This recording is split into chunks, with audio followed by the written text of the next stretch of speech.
Kami dari kelompok 5 pada kesempatan kali ini akan membahas tentang prinsip pemberantasan dan upaya penanggulangan korupsi. Kita mulai dari kata korupsi yang berasal dari bahasa Latin corruptio atau corruptus yang berarti kerusakan. Dalam bahasa Indonesia, kata ini diadopsi dari bahasa Belanda corruptie. Korupsi sering dikaitkan dengan kolusi dan nepotisme dikenal dengan KKN.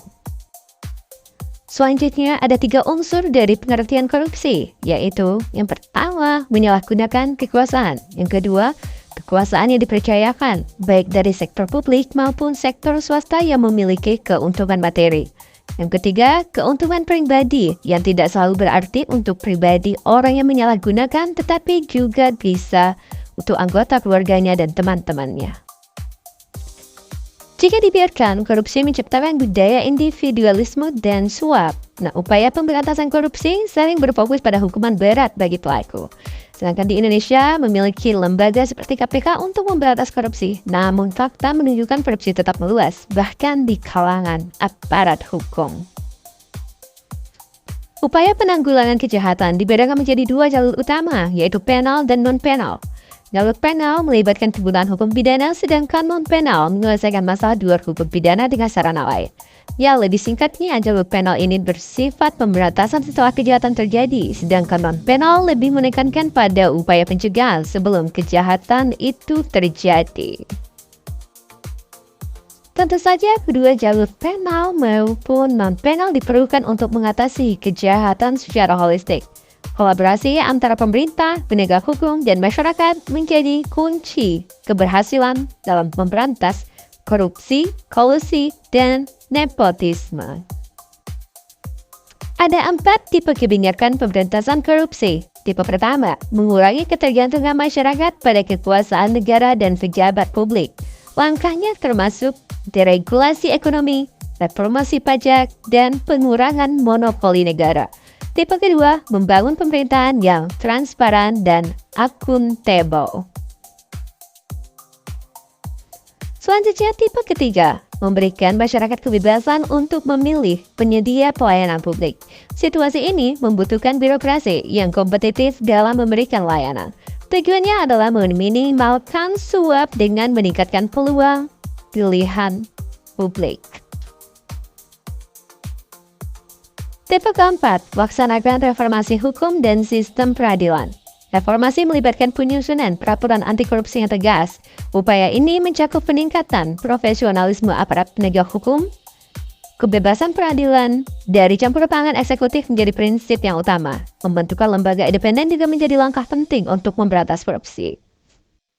Selanjutnya ada beberapa strategi pemberantasan korupsi. Yang pertama, melalui lembaga politik, mencakup partai politik, baik yang berkuasa maupun oposisi. Yang kedua, lembaga legislatif yang bertugas membuat dan melaksanakan undang-undang serta kebijakan yang terkait. Yang ketiga, lembaga peradilan, termasuk kepolisian, kejaksaan, pengadilan, dan lembaga permasyarakatan.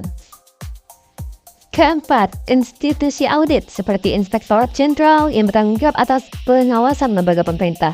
Yang kelima, lembaga independen termasuk lembaga pendidikan, LSM, dan media yang mendukung pemberantasan korupsi. Yang keenam, sektor swasta seperti kontraktor dan auditor swasta yang memiliki peran dalam mencegah dan melawan korupsi.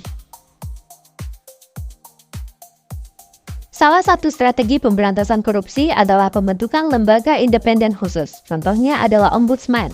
Pertama kali didirikan di Swedia pada 1809 oleh Parlemen Swedia dengan nama Justi Ombudsmannen. Ombudsman berperan menyediakan sarana bagi masyarakat untuk mempertanyakan kebijakan pemerintah. Lembaga ini juga memberikan edukasi kepada masyarakat dan pemerintah. Salah satu peran utamanya adalah meningkatkan kesadaran masyarakat tentang hak mereka atas pelayanan yang jujur dan efisien.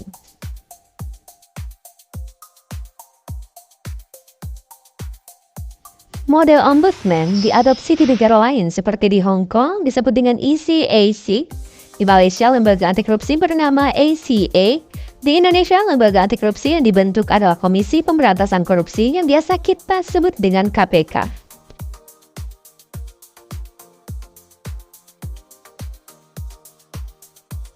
KPK didirikan berdasarkan Undang-Undang Nomor 30 Tahun 2002 tentang Pemberantasan Tindak Pidana Korupsi. KPK adalah lembaga independen yang bebas dari pengaruh kekuasaan manapun. Tujuan KPK adalah meningkatkan daya guna dan hasil guna pemberantasan korupsi. KPK melaksanakan tugasnya dengan sifat independen untuk menangani tindak pidana korupsi. Dan tentu saja, lembaga-lembaga ini dirancang untuk menciptakan pemerintahan yang lebih bersih dan transparan.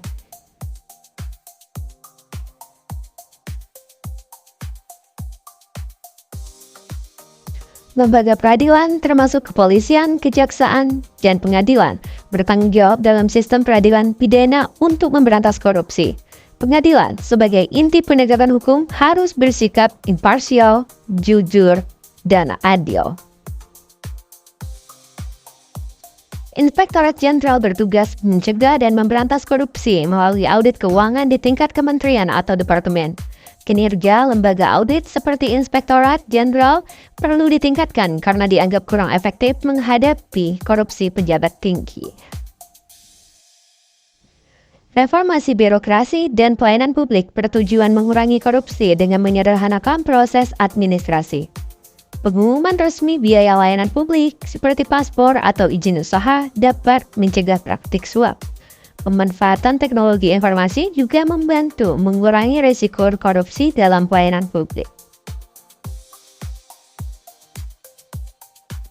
Pemantauan kinerja pemerintah daerah menjadi penting karena otonomi daerah memperluas potensi korupsi ke berbagai wilayah. Sebelum otonomi, korupsi terpusat di ibu kota, tetapi kini menyebar ke daerah-daerah. Aparat pemerintah daerah juga perlu diawasi dan ditingkatkan kinerjanya untuk mencegah korupsi. Selanjutnya kita akan masuk ke pencegahan korupsi pada sektor publik. Yang pertama, dapat berupa pelaporan kekayaan pejabat publik. Pejabat publik diwajibkan melaporkan harta kekayaannya baik itu sebelum, saat, dan sesudah menjabat untuk memantau kewajaran kekayaan mereka. Selanjutnya, pengadaan barang jasa secara terbuka. Lelang atau penawaran terbuka mencegah korupsi dalam pengadaan barang atau jasa di pemerintah baik itu pusat, daerah, dan militer. Kemudian sistem e-procurement telah diterapkan untuk meningkatkan transparansi, efisiensi, dan efektivitas dalam pengadaan barang atau jasa di dalam pemerintah. Kemudian tidak kalah pentingnya juga yaitu perekrutan pegawai negeri sipil dan militer. Korupsi, kolusi, dan nepotisme sering kali terjadi dalam proses perekrutan ini. Sistem perekrutan yang transparan dan akuntabel perlu dikembangkan untuk mengatasi masalah ini. Sistem penilaian kinerja pegawai negeri harus berfokus pada proses dan hasil akhir. Untuk meningkatkan budaya dan motivasi kerja, pegawai negeri yang berprestasi perlu diberikan insentif positif. Insentif ini dapat berupa pujian, penghargaan, bonus, dan bentuk penghargaan lainnya. Namun, perlu diperhatikan, pemberian insentif juga harus disertai prakondisi yang ketat untuk mencegah potensi korupsi terjadi. Pengelolaan insentif yang kurang tepat berisiko menjadi ajang pembagian bonus yang tidak adil. Selanjutnya, pencegahan sosial dan pemberdayaan masyarakat. Masyarakat harus memiliki akses informasi tentang kebijakan pemerintah, termasuk lewat situs resmi untuk memastikan transparansi. Kemudian kampanye bahaya korupsi dapat dilakukan melalui media massa, seminar, spanduk, dan diskusi publik.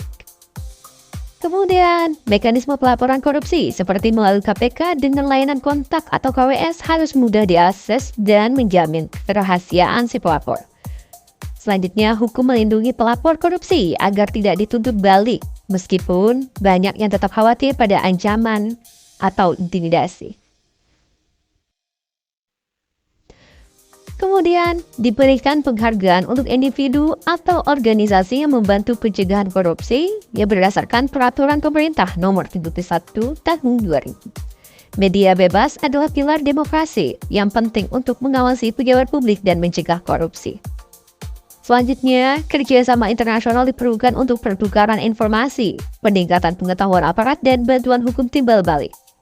Transparansi internasional OECD dan World Bank juga memiliki program untuk mendorong kerjasama global dalam pemberantasan korupsi.